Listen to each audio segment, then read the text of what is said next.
This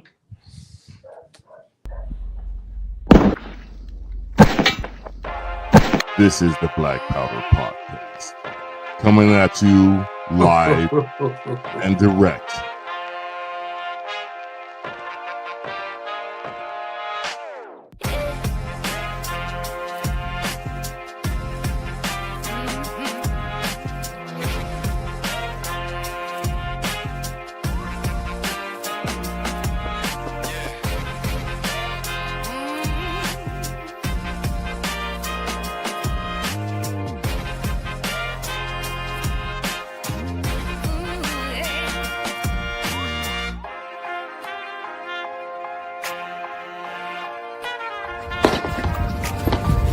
Your salty tears season my life. It's the Black Powder Podcast. Yo, what's up? This is another exciting episode of the only real libertarian podcast that has ever existed in the history of mankind. You know, this is a tantamount to the Artemis 2 mission, this podcast right here, because nothing like this has ever been done before. This is the Black Powder Podcast. I am Marcus Matthews, the only real libertarian, one of your moderators tonight, and let's bring in these guys, our other moderators. We're going to get this started pretty quickly. This is Tub and Eric from the undisclosed location somewhere in Duval County, Florida. In a hidden bunker. In a hidden bunker. We actually forgot to put everybody backstage, and I blame Tub. For this 100%. We're off to a great start. Now everyone knows that we're in an undisclosed. But I have a plan. I can do stuff on the fly. This is the Black Powder Podcast LNC chair debate for 2026, and today we're bringing. Great job. Yeah, we're gonna get this going eventually. But we've been going for 2 minutes and 12 seconds. I'm going to introduce our candidates one by one in no particular order. I'm just dragging their pictures over to this box right here. First up, we got my guy out of the great state of Indiana. Is that it? You're muted. Hey, everybody. And it's Evan McMahon. McMahon. McMahon. My like bad. Vince McMahon, Jim McMahon, Ed McMahon. Gotcha. What's so the wrestler one? All of us. All right. Next up, we have from the great state of Texas, our guy Wes Benedict. Did I say that right? You got it right. Thank you. Nice to be here. He has Red Foreman qualities. And then I like Red Foreman. And then from the great state of North Carolina, we have Rob Yates. How you doing tonight, Rob? What's up? How's it going? I'm feeling great. All right. And then finally, but not least, we have from the great state of New York, Jim Ostrowski. Ostrowski, come on. Ostrowski. Oh, Jim. Great. Thanks for having me. Worcestershire. That's the Ebonic pronunciation, and I will not be accepting any kind of criticism of my Ebonic enunciations tonight. But all right. All right. So we're going to get right into this. Start it off. Let's go back to the format. And we're leading off with Eric with the first quote-unquote question of the night. Yeah, this goes for all four of you in alphabetical order for this question, alphabetical order of your last name. But if you could just introduce yourselves to us and our fans and let us know, we'd like to know, when did you notice and decide you were a libertarian? Philosophically, when did you make the political move to the Libertarian Party? And what made you decide to run for chair of the Libertarian Party, the National Libertarian Party? And you have 2 minutes. Great. Well, thank you for having me. I'm Wes Benedict from Austin, Texas. I first learned about the Libertarian Party after I had been a Republican for a long time, and I was getting disappointed with Republicans. They said, read my lips, no new taxes. and then raised taxes. And I voted for Ross Perot one time for president as an independent. That's what broke me away from that mindset of always voting Republican. I soon after that stumbled upon the Libertarian Party. Someone was given the world's smallest political quiz on the University of Michigan campus. I took that quiz, scored pretty libertarian, but not super libertarian, but pretty good. And I was excited. I joined the Libertarian Party. I started reading about the platform and what they stand for. And because libertarians were for low taxes and free markets and free trade, I was open to the arguments that they made about civil liberties and ending the war on drugs and being anti-war and against the police state. So really joined the Libertarian Party, and then I became a hardcore libertarian philosophically by learning from others in the Libertarian Party.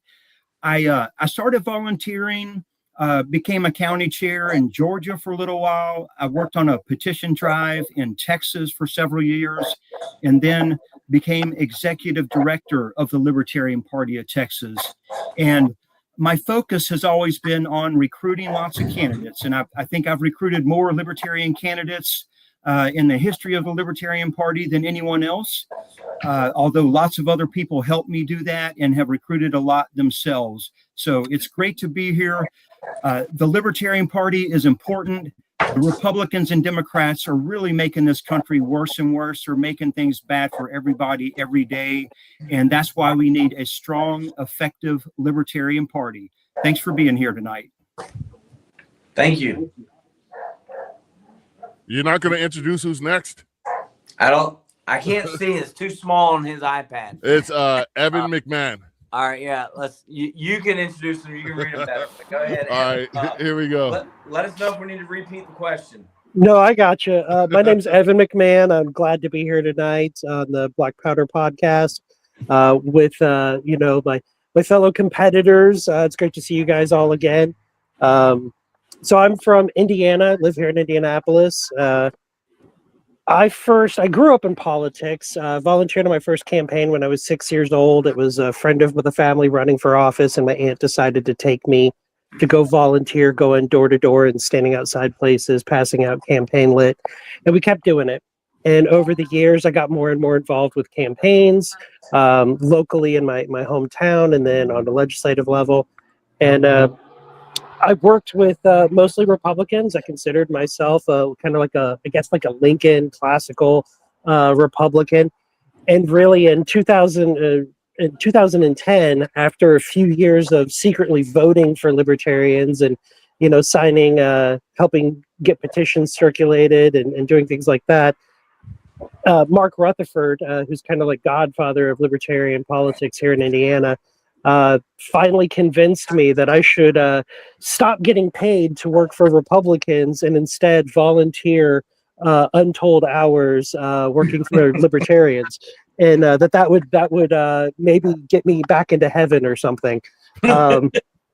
So I in 2010 I just got disillusioned by a party that talked like libertarians but then governed like crazy Democrats. And I was like, maybe I should go to the source here. Maybe I should be with a party that actually stands on principle and actually believes in individual liberty for everyone across the board.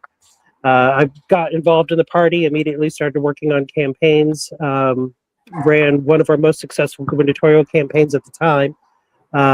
Been involved in the party ever since, served on the LNC as an at-large in 2014.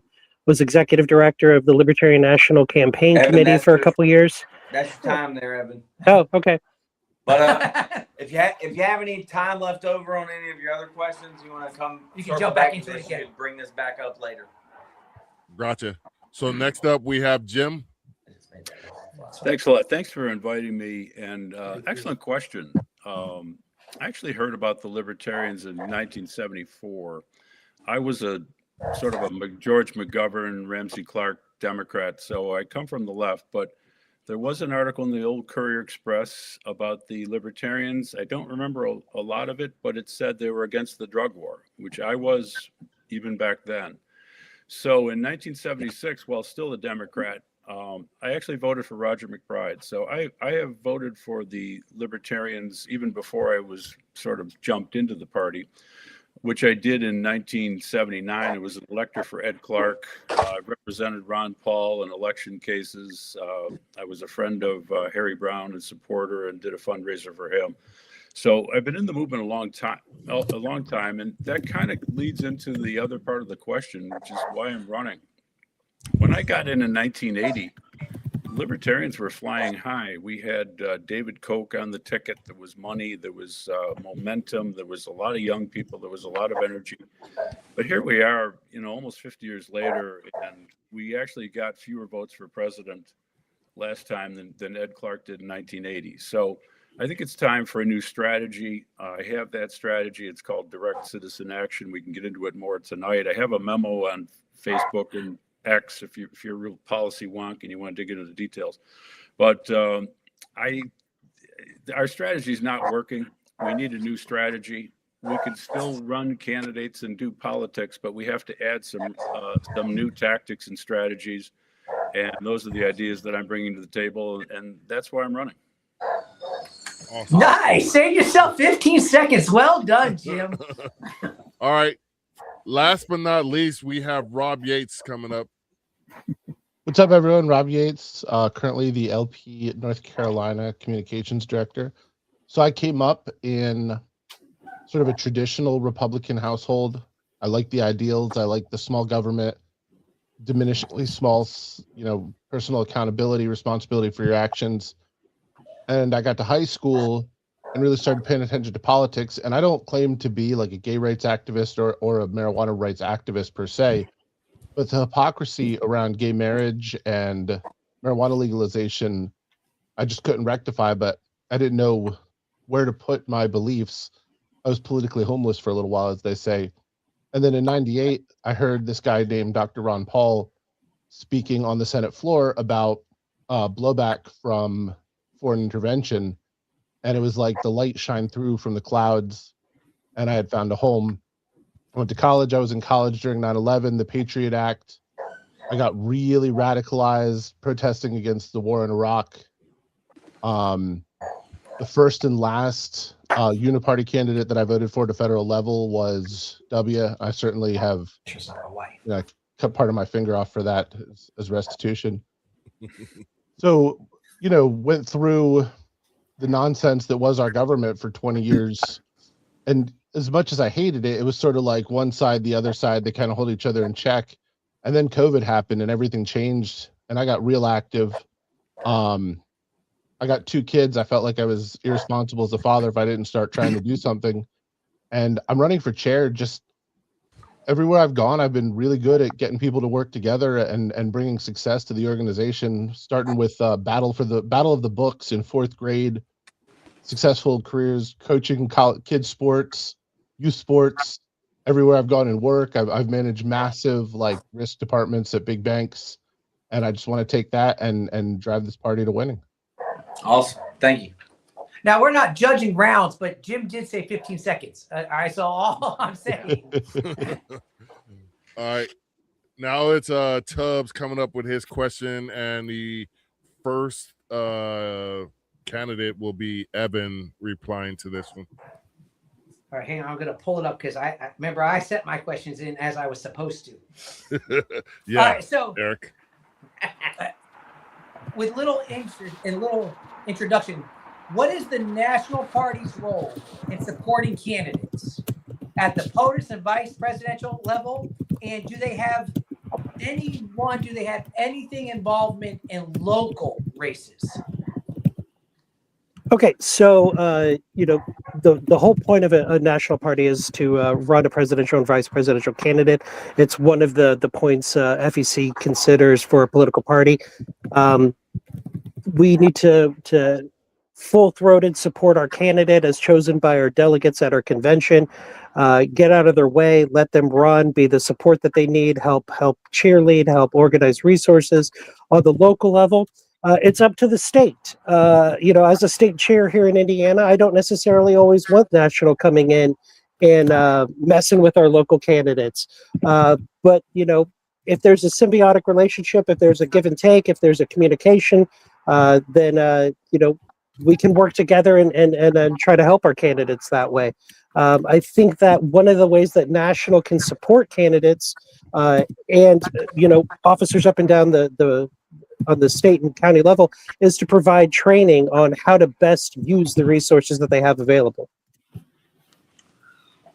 That's all you need?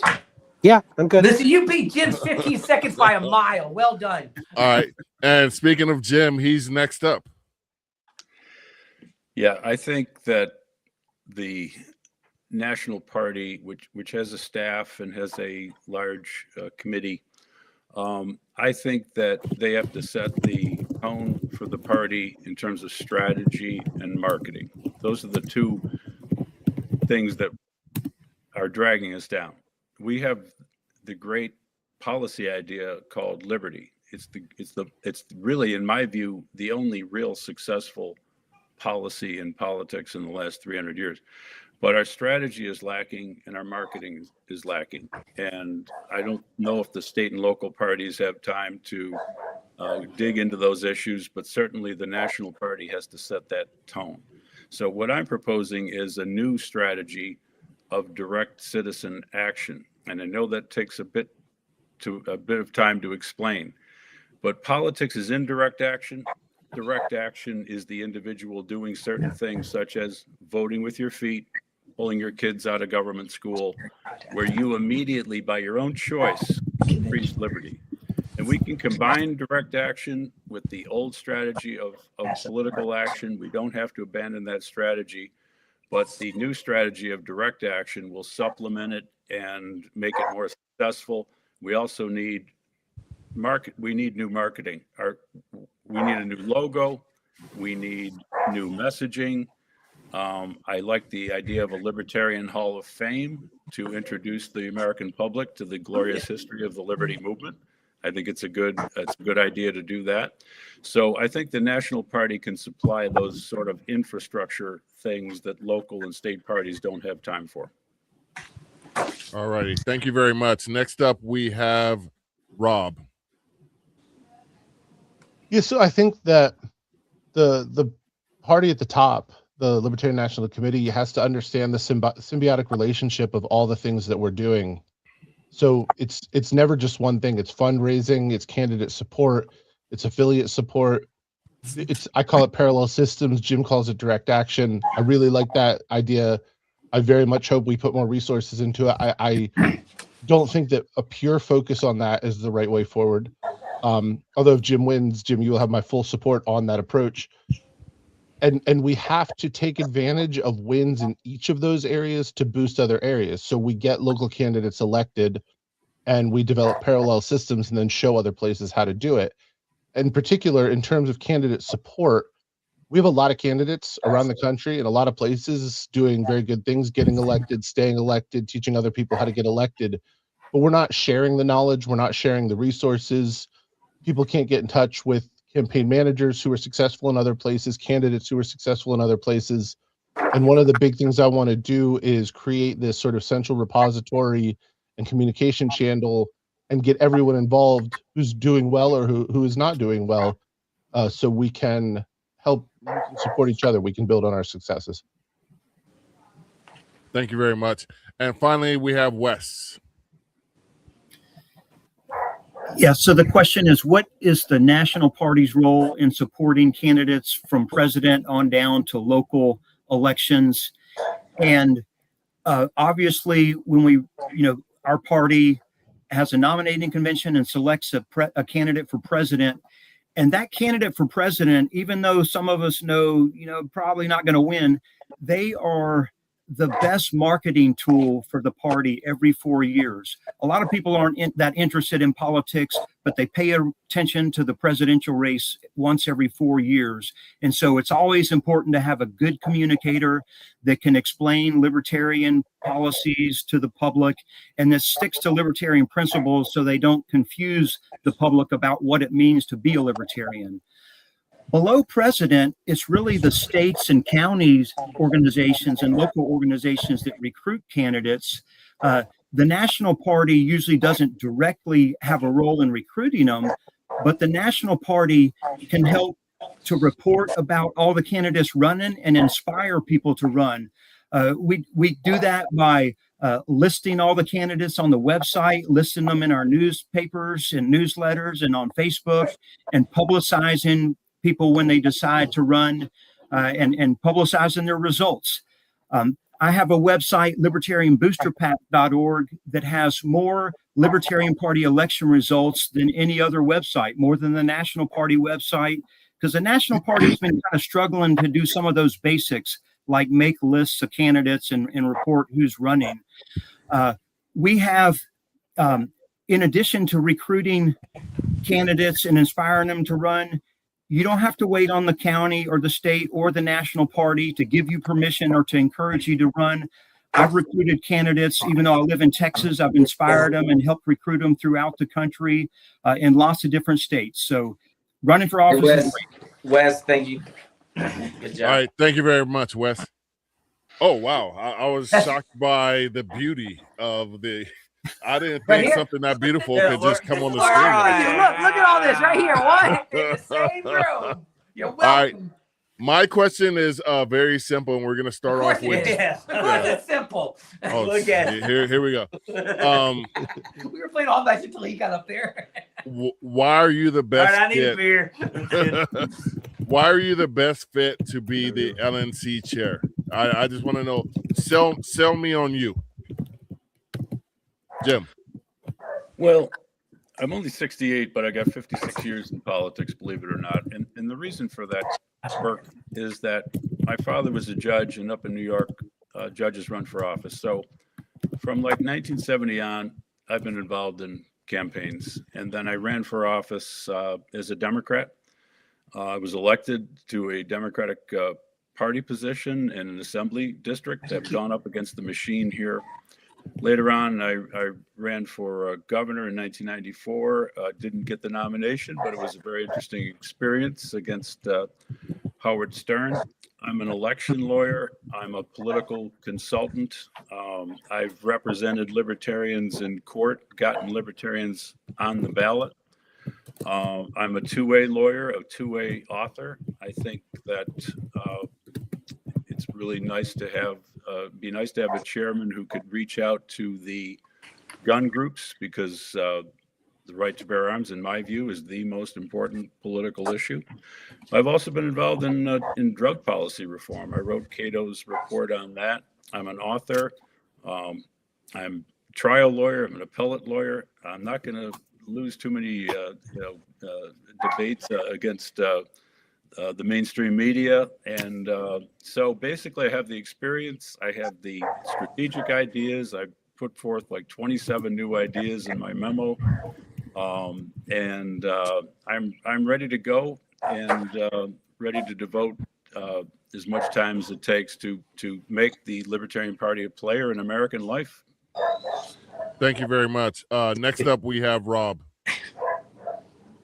So I want to start off by saying that no matter who wins, I think we'll be in good hands. Like, we got a good slate of candidates here. When I signed up, I thought there'd be a little bit more blood and vitriol, and I very much like all these gentlemen. I think we're moving in the right direction anyway, and they all have a concrete idea where they want to go with the party and how to get there, and that's important. When I was running for mayor of Charlotte last year, as well as trying to get a few candidates in, I had people from around the country working on phone banking, ranging from people in the LibSoc caucus all the way to the American Liberty Caucus. I have, I think, a unique knack for bringing people together and really getting focused on goals and ideas where we agree and putting aside the noise. I've been successful in everything I've done, and it's not some magic trick. I'm good at seeing what people's skills are and putting them in positions where they will succeed, and success breeds success. And I will bring that to the role of chair. Awesome. All righty. Thank you very much. Next up, we have Wes. Well, I appreciate what Rob says, that, we've been a pretty nice group running. When I decided to run for national chair, I said I was going to run a positive campaign. I don't want to tear other people down.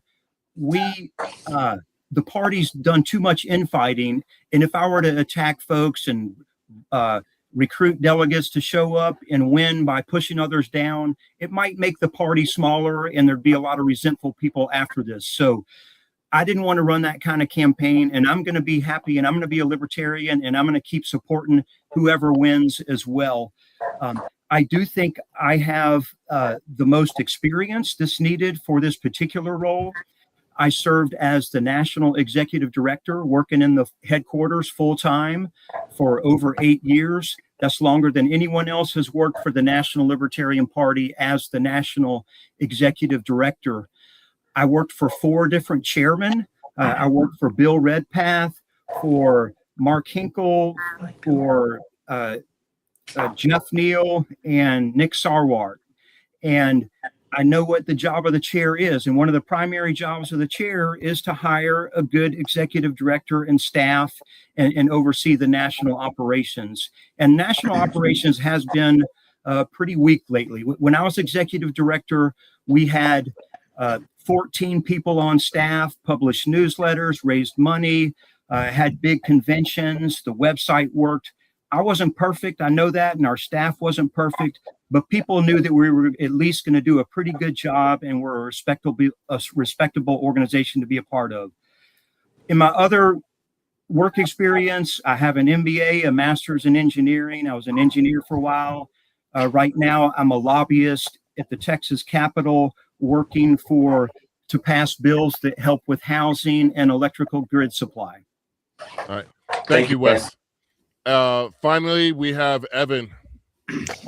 So as the state chair here in Indiana, some of the leadership that I've brought over the past 5 years is we get front page media coverage. Our op-eds routinely get covered across the state.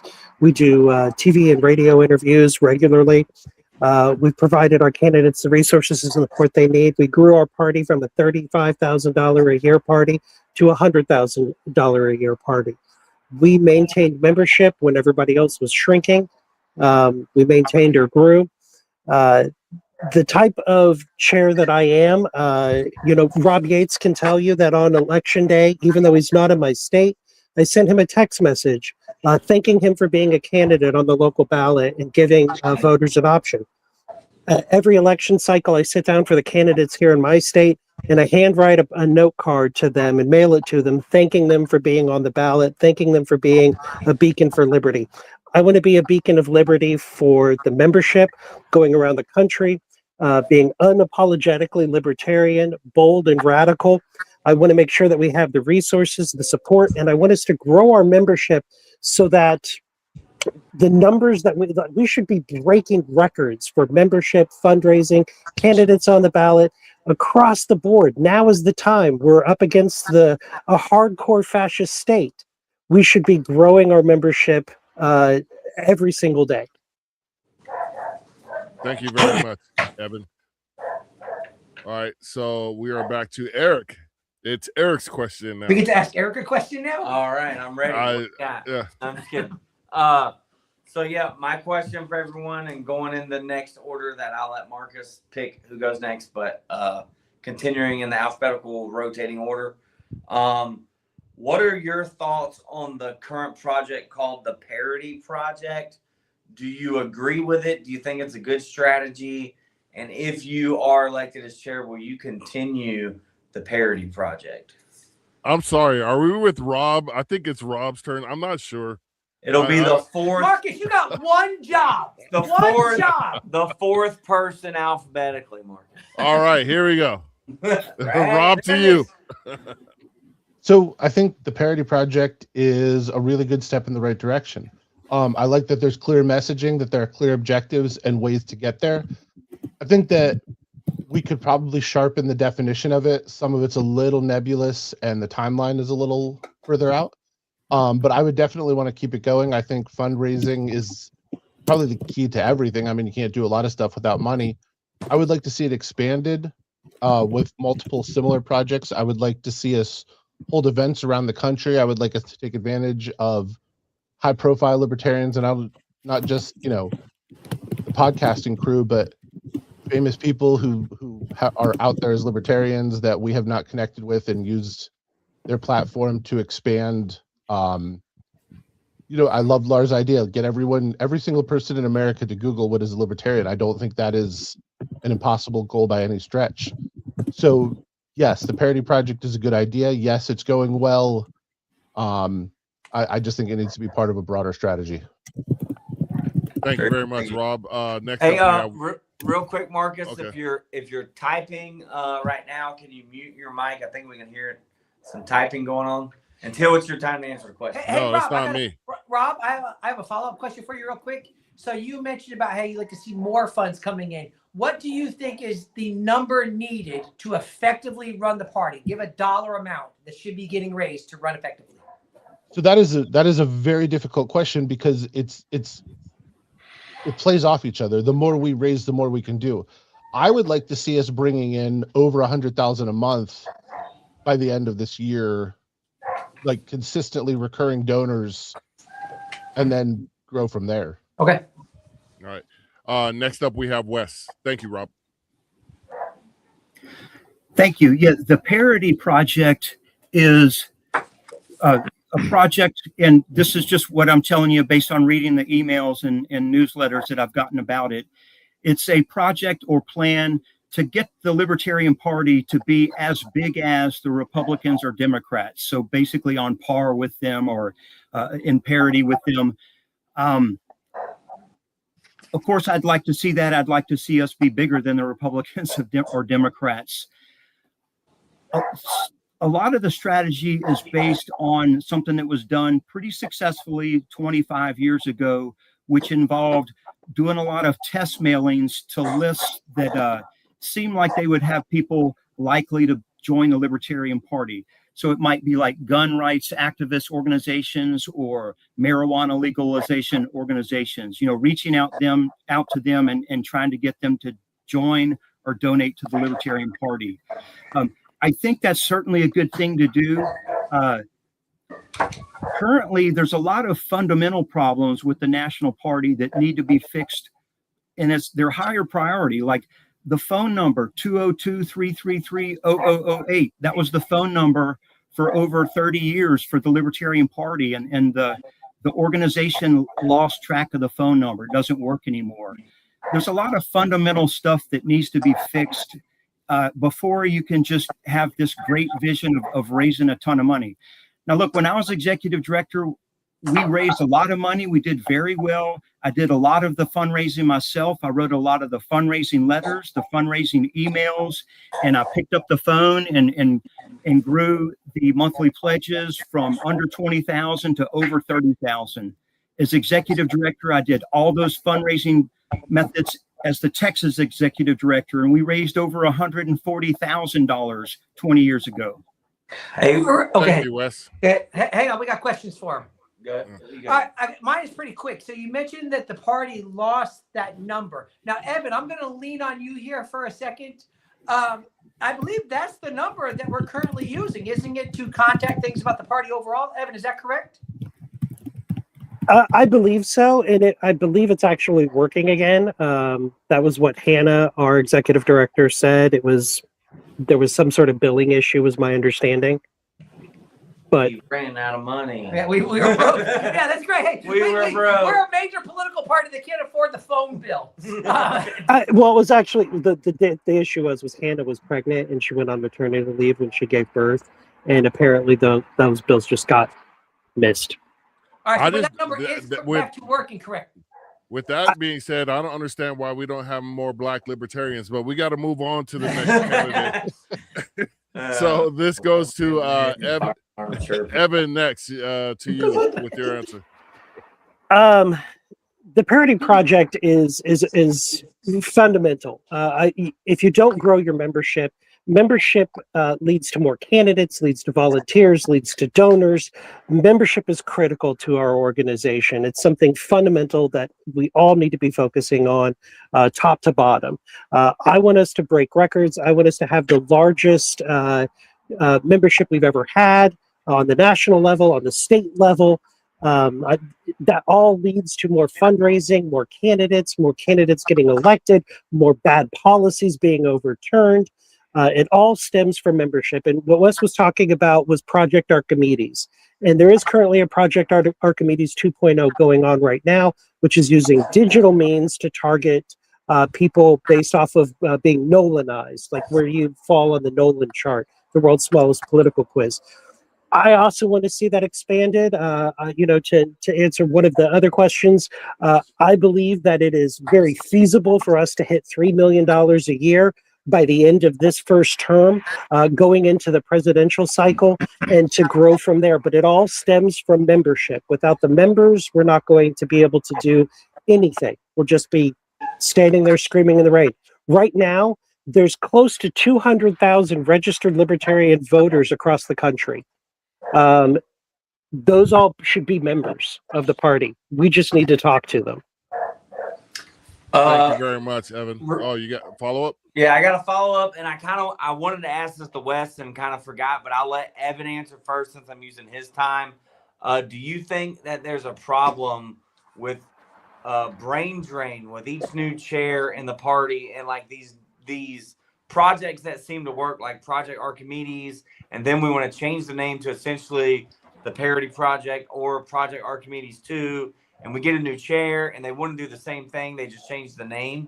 Evan, I'll let you answer first, and Wes, if you want to follow up with that. I was going to ask you something similar on yours as well. I'm going to say no. And the reason why is because I didn't reinvent the wheel here in Indiana. I'm standing on the shoulders of Steve Dosbach, Mark Rutherford, Joe Houtman, leaders of our party that built here.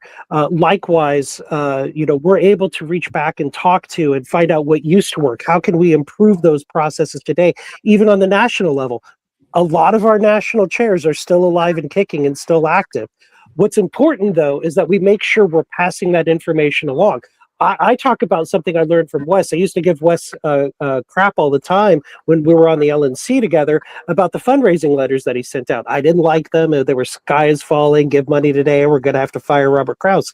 But then he showed me how much money they actually brought in. And from that, I've shared that information with people over the years saying, hey, listen, it's okay to do these things on occasion because they do actually bring in revenue. So it's all about us all working together to find the best practices and then use them how you can. But I don't think there's a brain drain. Thank you, Evan. That's your time. Thank you. Okay. And you're going to let Mr. Benedict answer that also? Yeah, and Wes, I'll let you answer that too because I wanted to ask you that earlier, and we kind of moved on. Marcus. So you asked, is there a problem with brain drain or transfer of information from one chair to the next? I think the proper place at the national level to look at that is at the national headquarters and the national staff. I worked under 4 different chairmen, and there was continuity because I was there the whole time and other staff was there. And by the way, it's not just something that executive director is not a job that only I'm capable of doing, even though I think I did a pretty good job. After I left, the couple of executive directors that followed me did a good job as well, because I left things in good hands and they were good people.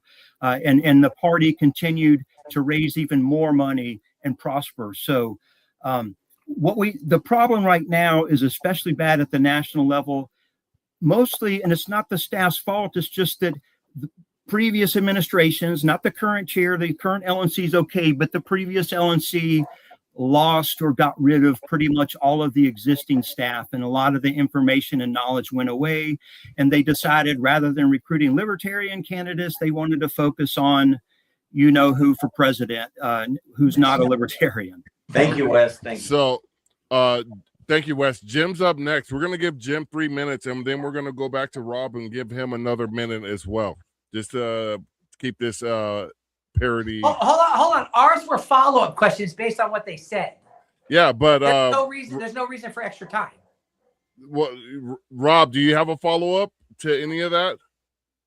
I can keep talking if you want. All right. Well, So how about right now we could let Jim and Rob have 30 seconds or so to touch on that subject if they didn't. Well, let me this is- change my th- timer because of Marcus. no, Hang no, on. because this is Jim's 2 minutes right here. This Okay. is his answer because he hasn't answered this question yet. So this is his solid. So we'll give him 2:30, I guess. Go All right, ahead, here we Jim. go. Yeah, so this Yeah, is still the parody Hey, project. this is the guy that keeps saving us time. He doesn't need 2.5 minutes. He's going to bust out an answer in 26 seconds. Watch. All right, go ahead, Jim. I talk soundbite. Had a million press conferences in my life. I don't think that we're going to grow the party with the same tactics that have not worked for 50 years. I did a little podcast after Florida, and they said, Harry Brown, Ron Paul, you think you're smarter than them? You think you're going to work harder than them? They worked as hard as they can within this system, which is rigged. And that's the problem. Politics is rigged. It's in my memo. I have 11 reasons why it's rigged. I'll read you the first one. The government controls the schools. The government manufactures progressives who believe in big government. While we're manufacturing libertarians by the dozen, they manufacture a couple of million every year. And that's why we need direct action. One of the direct action ideas is to encourage a massive withdrawal from the government schools and into either homeschooling or private schools. Another direct action tactic is to teach economics. The American people do not understand free market economics. So when we have free market candidates running on the libertarian line, they don't vote for us. So we need new tactics other than the ones that have not been succeeding. And it's not that we haven't tried. I've tried for 35 years. Other people have tried very hard.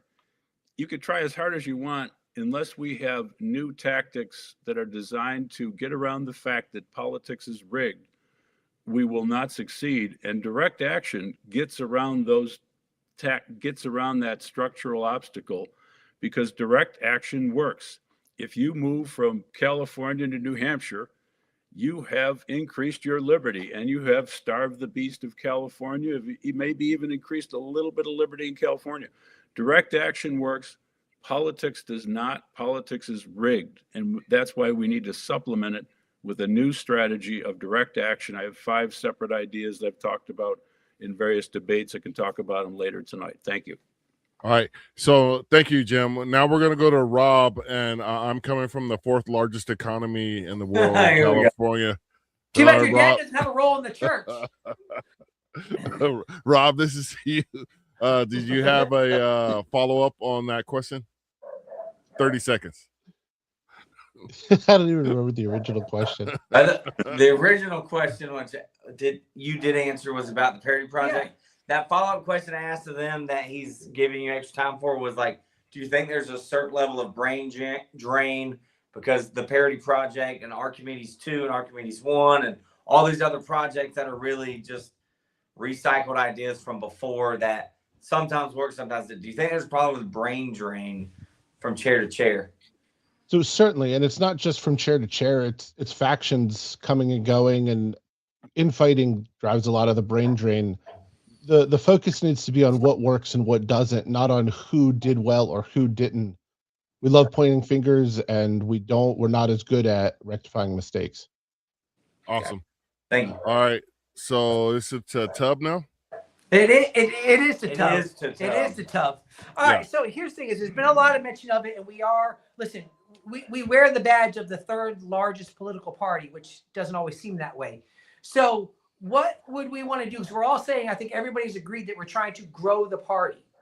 So what would you copy? What would you emulate from the duopoly and what they've done? Because ultimately what they've done is what we want to do. So what tactics, what have you seen the duopoly do that you would copy in order to get us to the status of like a true, legit 3rd largest party? And this question goes to Wes first.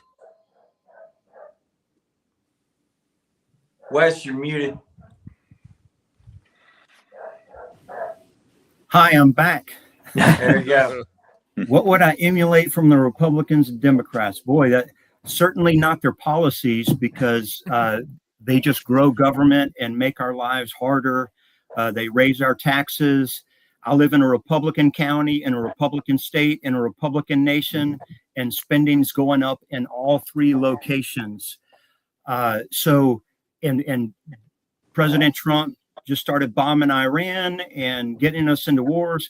California, they're passing laws making it almost impossible for people to afford housing. They make it so hard to build new supply of housing that everybody from California is moving to Texas. And we're starting to make it hard on Texas people to build housing in Texas as well. That's what Republicans and Democrats do.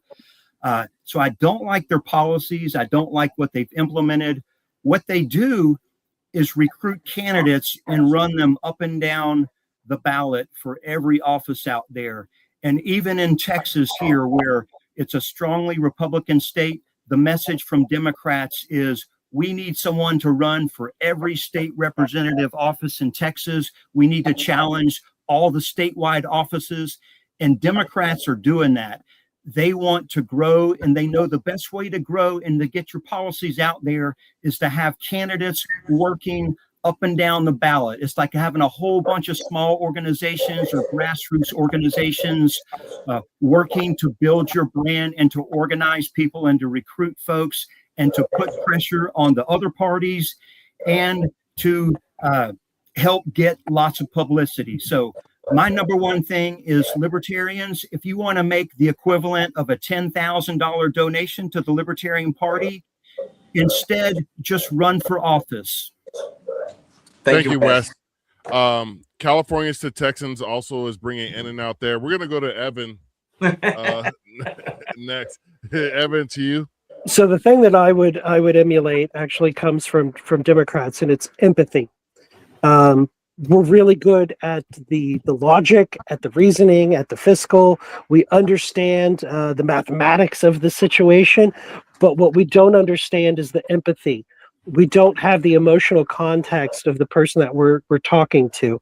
And Democrats are really good at connecting with people on an emotional, empathetic level. My example that I give is when there was a formula shortage and mothers were struggling, trying to figure out how they were going to feed their children, their babies. I saw somebody, a libertarian on Facebook, when a woman said, I don't know what to do. He said, this wouldn't be a problem if we didn't have these monopolistic regulations in the way. And all I could think of was, instead of telling her what the problem is, why don't you help her get formula? Why don't you help her find somebody in her community that can help her, instead of trying to teach her what the problem is? So oftentimes we want to beat you over the head with the solution before we actually hear what your problem is and how it's impacting you. And I think if we led with that first, we'd be more successful at the door. Thank you, Evan. Very good, Evan. And for the Amber, record, that was probably me on Facebook he's talking about. all right, so we're going to Jim next. Yeah, I'm going to use this question to reiterate the main theme of my campaign, which is that we need a new strategy, because we really can't emulate the major parties. Again, my strategy memo, which is on X and Facebook, because you won't have time to go into it tonight. The two parties monetize their control of the government. I mean, their candidates end up making money. Sometimes they end up making millions. Our candidates lose money in the process of campaigning. So for that reason and the 10 other reasons why politics is rigged, government grows by its very nature. They have the ideology of progressivism behind them, which has been dominant since Woodrow Wilson. We're going against the grain. Every 4 years, we reenact Pickett's charge by running a presidential candidate against a strongly fortified position, and we get our asses kicked. How many more election cycles do we have to use a strategy that doesn't work? Direct action works, and we can succeed without emulating the corrupt practices of buying votes that the Republicans and Democrats do. So that's the theme of my campaign. Thank you. Thank you, Jim. And finally, we have Rob. So before we can talk about strategies from the Uniparty we can emulate, we have to understand what we're up against. We're essentially like a JV high school team playing two Hall of Fame teams who also happen to own the refs, the decision board, the rules. They get to make a decision on every disagreement. They change the rules for us, but do whatever they want. It is a Herculean task, but it is not a Sisyphean task. So what the Uniparty does is they pay a whole lot of money and they just workshop different messaging, because it doesn't matter what they say. They're going to do what they're going to do. They never stick to what they say. So they go out and they bring in focus groups. They do tons of internal polling. And when they come out, they say, okay, this is exactly how we're going to frame this message. This is going to get people behind it. They pay a whole bunch of influencers to push that message. And within a few weeks, they have their whole team getting on board with it. The particular part of the strategy that I think we should emulate is very targeted messaging. So we pick a policy or an aspect of principle that we want to elevate, and we tailor the messaging for that to the group that we're going after. So you can sell the same message, to farmers and to inner city artists, but you just package it very differently. And as targeted messaging starts to pay off, we refine it and refine it and refine it. We bring in more people who are better at messaging to certain groups, and we just continue to spread our outreach in a more effective manner. Thank you, Rob. Very good. Oh, That's you. yeah, I had to check, make sure I still have my wallet. You're the black man. If anybody in this group is going to steal a wallet, it's you. Yeah. You know you're broke. Why steal your own wallet? But you never know. And that's a perfect segue into my question. When I go to who's going to break into my garage? No. When I go to these libertarian events, I stand out. Not because I'm 6'5". It's because typically I'm one of maybe one or two black people there. How do we expand this tent? Because we're not going to win with the demographics, and people can talk identity politics, any other BS they want. But the simple fact of the matter is we're not going to win with the current demographics of the Libertarian Party. How do we expand that outreach? And I believe we are back to the top. So you would end up being back to the West. top last. No, went there last time. It's the next guy, right? Oh, it's Evan, right? Yeah. So we're gonna start off with Evan. I got about 8 minutes left though before I turn into a pumpkin. I got you. All right. The number one thing is I believe is one, we have to own some of the issues. We need to own police corruption and violence in our communities. We need to own justice reform. We need to own ending the drug war. Those have been our issues since the early 70s. The Democrats have lifted it from us and done nothing to change it. We should be talking about jury nullification. We should be talking about communities taking back their neighborhoods from corrupt zoning regulations and business regulations. But more than anything, we need to hear what people are saying and not dismiss them because they're not saying libertarian things. You can't be angry with someone who hasn't learned your philosophy. You can't dismiss them out of hand because they don't know what you're talking about. Instead, have those conversations and slowly bring somebody towards libertarianism. We want to just fire hose the libertarian Kool-Aid into your mouth, when in reality, we should be giving people shot glasses of liberty at a time to slowly get them towards the idea of liberty. When I first came into the party, I was like, oh, some gun control is good. We don't want crazies and people on the no-fly list and all these other peoples to have guns. There should be, universal background checks. And now I'm if they have nukes, I should be able to have nukes type of person. But I had to grow into it. I had to grow into that idea. And I think that's the conversations that we need to be having in communities, is reaching out and understanding them and how liberty affects them, and then slowly integrating our messaging into that community. Don't try to force it and shoehorn it. Thank you.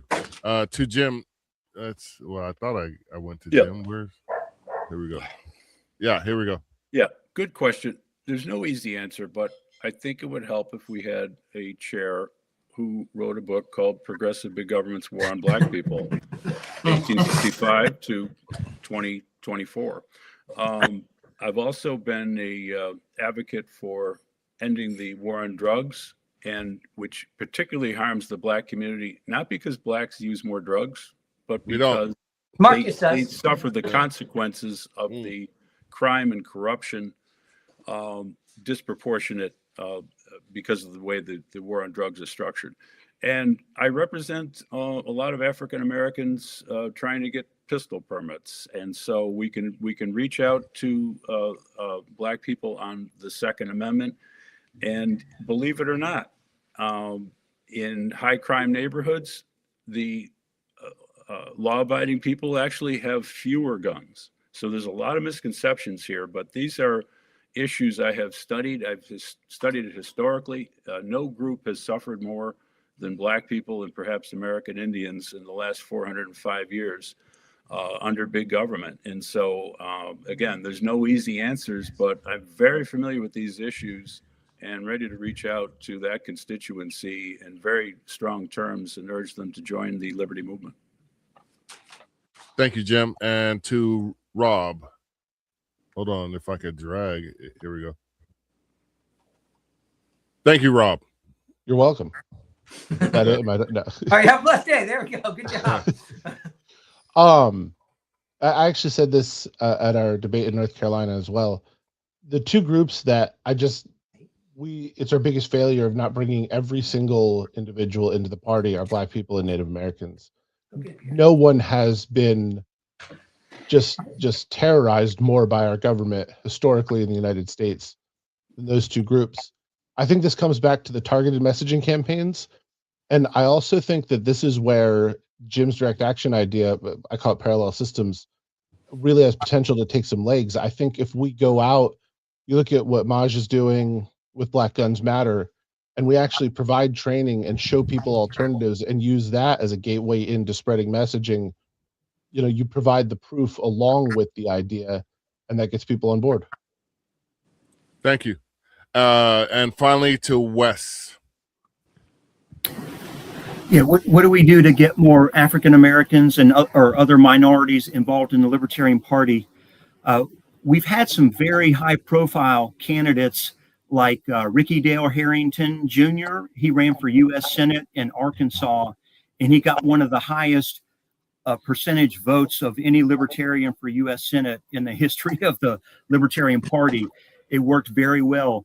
John Mons ran, I forget what office, it was like public commission, some insurance, I don't remember what it was. Anyway, public service commissioner maybe in Georgia. African American, he got like 1 million votes or something. It was a very good, strong result. If you recruit candidates like that, they help put a good, positive, diverse view out front for the voters. What you can't do is recruit a lot of libertarians who come across as racist and mean and white nationalists. And we have had some problems with that in the last few years. If any of you who have been hearing about the Libertarian Party of New Hampshire, they put out very racist, awful stuff. President Trump talking about how horrible Mexicans are. They're coming here and they're raping and stealing or whatever. Look, libertarians have always been for free markets, for open borders, for trade, for easier immigration. If we want to have people not just be an all-white libertarian party, we need to make sure we do support the policies and don't put out a message that scares others away. And I think the party's been historically it's been very good on those issues, and certainly the drug war is one we've always been good on, and we've realized who that hurts a lot of. But we just need to be welcoming. And I've recruited candidates who spoke Spanish in Texas because it was so. Wes. Thank you. Thank you, Wes. Thank you, Wes. We're gonna go to Evan. He's gonna give his closing statement because he has to catch a flight. So thank you very much, Evan, for coming on tonight. And go ahead. Thank you, guys. My name's Evan McMahon. I'm the chairman here in Indiana. Hope to be your next national chair. You've got a lot of great options. We all have a lot of experience. We all have a positive vision for the party. It's just, who do you want to drive that ship? Who do you want us to get to the finish line? But I look forward to seeing everybody in Grand Rapids, all of my competitors here. Wish you all safe travels, and I'll see most of you guys in Texas. Appreciate it. You can message me, email me, indyliberty@gmail.com, or occasionally I check Twitter, but I'm at Bad Evan on Twitter. So thank you, everybody, and have a great night. Thank you, Evan. I'll see you in El Paso next year. You try to go next year, exactly. I'll make sure there's a hotel room available for you. He'll I appreciate be on the corner somewhere. Just find him. All right, everybody, say goodbye to Evan. Thank you very much for coming on. See you later. Yeah. And then next up, we're gonna get Jim's closing statements. Thank you, No, Jim, very much. no. Who's next? Hold on, Marcus. What did you just say? We're getting Jim's closing statement. Can't hear you. Did Hello? we freeze? You know what? Yeah, it's you guys. Jim, can you hear me? Yeah, I can hear you. Rob, can you hear Can me? you hear Marcus? Yes. You can hear Marcus. Sorry about that. All right. Next up, we have Marcus, Jim. hang on. I can't hear you, but can you hear me, Marcus? Yes. All right. Remember, we're not at closing points. We're where they ask each other. Oh yeah. My bad. See, he forgot. I can tell right there. His face already forgot that. Yeah. We're gonna go out and come back in. We're gonna dip out. Yeah. We'll be right back. Okay. Go ahead and move forward with that. Yeah. So this is the segment of the debate where you're allowed to ask your fellow candidates a question. Obviously, Evan had to go because he has an early flight, but Jim, your question to either one of your fellow candidates. If any. Well, I guess my question, I've been harping on direct action. I'd be interested to know, I think Rob has already addressed this a little bit. What do you think of the idea of, in addition to running candidates in conventional politics, having an additional strategy of direct citizen action, such as voting with your feet, pulling your kids out of school, teaching economics, getting armed, getting fit, getting trained? What do you think of that strategy? So I love this story. I tell it a lot, so I apologize if you've heard it. But last summer, we went on a cruise with my in-laws to Alaska for their 50th wedding anniversary. And I came up one day on the cruise to the top deck where the pool was, and my then 9-year-old son was talking to an older couple. And I was like, oh, what's he saying? And I went over, and he was explaining to them why the Federal Reserve is the root of all evil in our country. And one of my proudest moments as a father. But we homeschool. We use Tuttle Twins, Classical Learner. We work to create our own curriculum. You say direct action, I say parallel systems. So if I say parallel systems, I mean the same thing. It's just the terminology I've come up with. I think it's critical to growing the movement. It is very easy to go out and sort of pontificate to people about how we can do things better. But if we don't show them the way, to use the old analogy, I think the horse wants to drink, we got to lead it to water. I think it is not only viable, I think it's a critical part of how we move forward. Just for me, we are not going to win without the electoral element, because there's just too many people with too much power, too much influence on the monopoly on violence, and we have to legitimize what we're doing in their minds. If we can lead them away and win on the electoral side, I think that success starts to snowball, and we really see growth in the movement and the party success. Awesome. So, Rob, do you have a question for any of your fellow candidates? Yeah, so my question is, if you win, you get your plan going, at the end of your term, what does success look like for you? What would you consider a successful run as chair? We're going to start off with Wes on that question.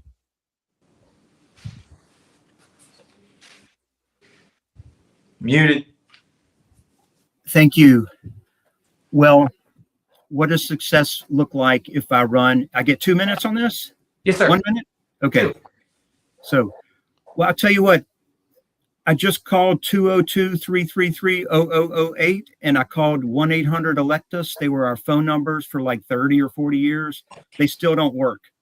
And so I'm going to fix some of those fundamental broken things. You can talk about raising money and all this stuff, but if your website won't take money or your phone number won't answer the phone, or if you're not doing fundraising, then you're not going to be successful. So I'm going to make sure that those basics are working so that we have a functional organization.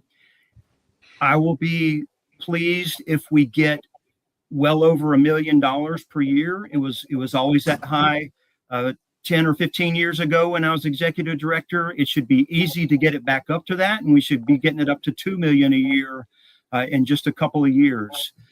I'd like a website that lists all of our candidates. When I was executive director, we had like 500, 600, and 800 candidates on the ballot in major election years. And I published them all, the whole list, before election day, so all our libertarians knew about them and they could go out and volunteer for them. And we reported on their election results in the newsletter and on the website, so everybody could see, wow, look at all these candidates that ran. Oh yeah, a bunch lost, and some of them won too. That's cool. And look what that percentage that guy got, and all the press he got because he ran, whether he won or not. So I want to get the party back functional again, and doing the things that we know work and putting money in the bank so we can also do more of the new things and the experimental things that people come up with. Thank you, Wes. And this goes to Jim next. So, Jim? Yeah, I'd like to see the Libertarian Party become a player in American life. Our ancestors in the historical liberty movement changed the world. And I'd like to see us start to do that. Let's get a national school exit movement going in a coalition with other like-minded groups like Monster Liberty. Let's go from 88% government school to maybe 80%, 75%. Let's have an app for each county in the United States, so people, if they're dissatisfied with big government, in addition to trying to run candidates, they could actually move and immediately change their situation for the better. The most successful idea in the modern libertarian movement is the Free State Project. We can nationalize that and make that into a national thing. We could teach economics. We can use these direct action strategies to change the country. That's what I intend to do. And I think what we can do is double or even triple the membership, because people will be energized. They'll want to be part of this great new movement, particularly now that MAGA has failed. And I pointed out the other day, every populist movement after World War II has failed. And it's really up to us to change the trajectory of this country, because no one else is going to come to the rescue. Thank you. And Eric Brakey is a friend of the podcast. He's been on here a few times. We appreciate him. Wes, to you, this is your time to ask your fellow candidates a question. Okay. Yeah, I have a serious question. Why am I the best candidate for the LNC chairmanship? So, okay, never mind. Wait. I was about to go to Rob. It was his. All right, Rob, tell us why you think Wes is going to win all of this. Wait.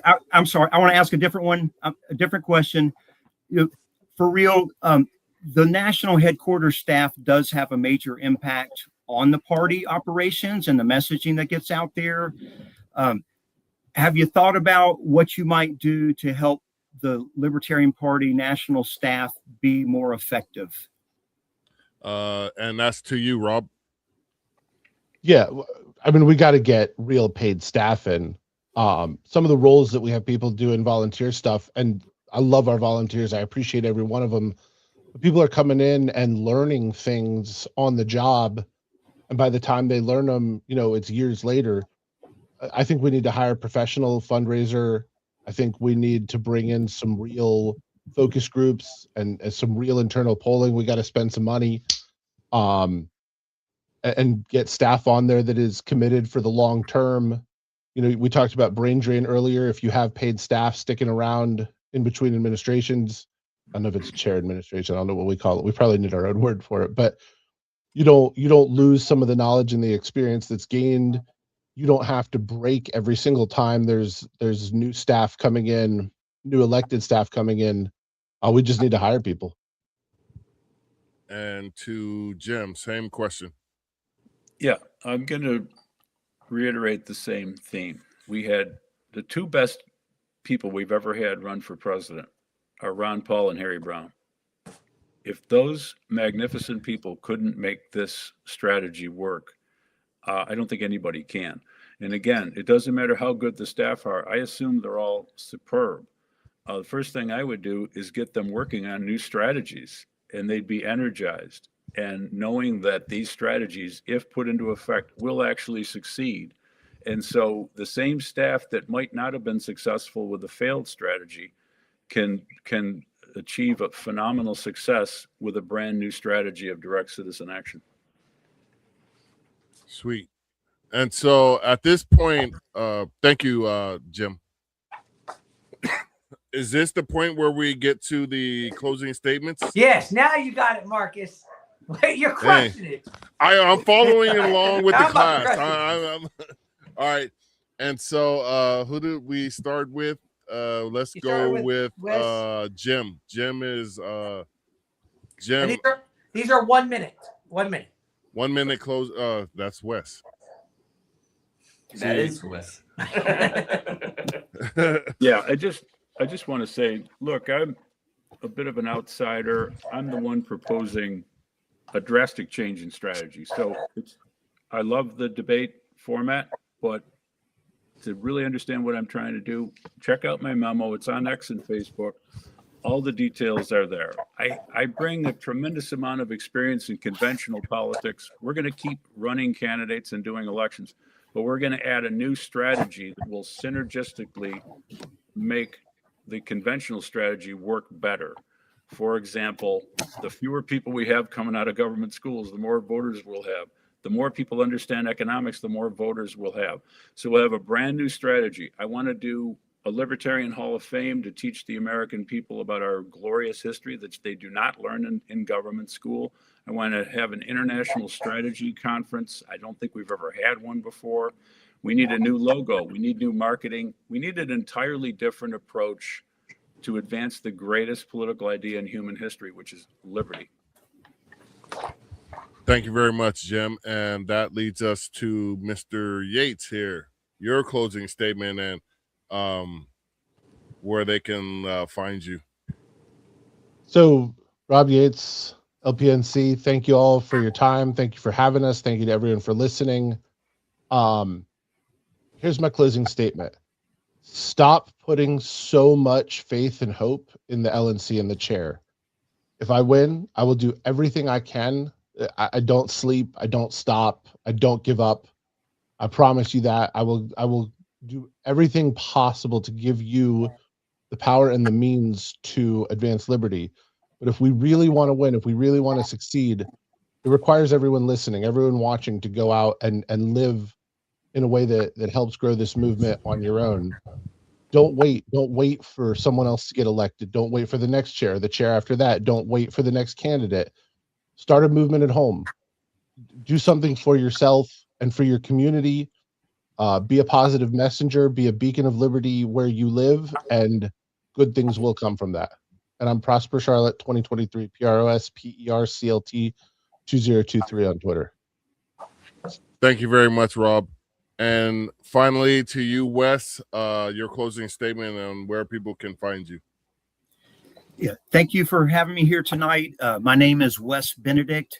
You can find me by Googling Wes Benedict or go to Facebook and look for Wes Benedict. I'm pretty easy to find. A lot of people have put a lot of time and money into the Libertarian Party. They've run for office. They've donated money. They've volunteered for campaigns. And the Libertarian Party is important. We put out messages and policies that are very much needed in America and actually throughout the entire world. We are the ones who are going to make the world a better place to live. And we need a party that helps us do that, that helps us be successful. I worked as executive director for the National Libertarian Party for 8 years. And after leaving, I ran a PAC, the Libertarian Booster PAC, and I helped recruit 175 candidates in Pennsylvania, 67 in Alabama, 50-something in Arkansas.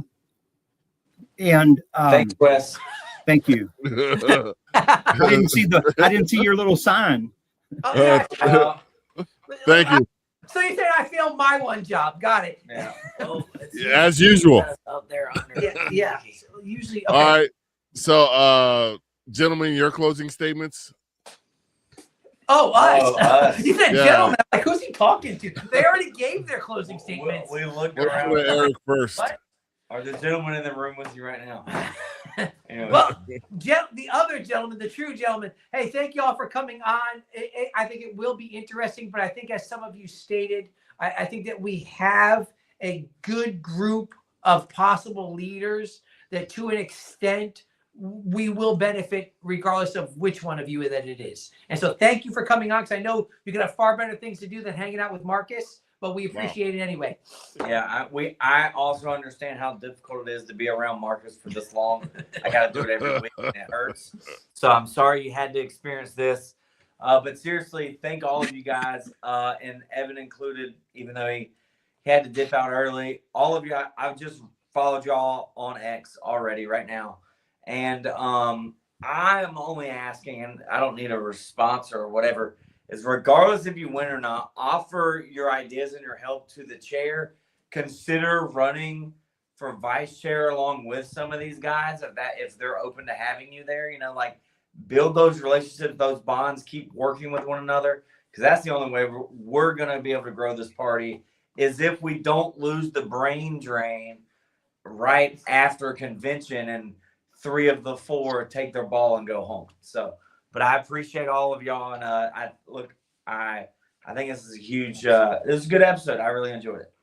So thank you. Yeah, I want to thank you guys very much. I want to send a special shout out to Joe Hanush for putting this together. He's one of the few. Thanks, Tub. He's one of the few Florida men I actually like, aside from my father, who lives in Florida for some strange reason. I question him on his choices as his oldest born son all the time for moving down there. But My wife, like you're I said, the oldest one. If you were my oldest son, I would get as far away as possible also. so thank you to Joe Hanush.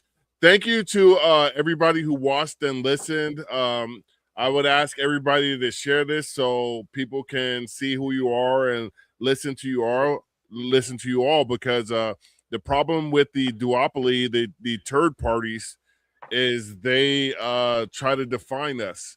And one of the things libertarians have to do, and one of the things this podcast is doing, is we're going to define ourselves. So I'm very pleased with all of you guys. This was one of the better shows that we had, because we had a chance to listen Marcus was quiet. to leaders. So thank you very much. This has been the Black Powder Podcast, the only real libertarian podcast that has ever existed in the history of humanity. And as we say every time we close this, live free, Live free or die. Thank you. We're here.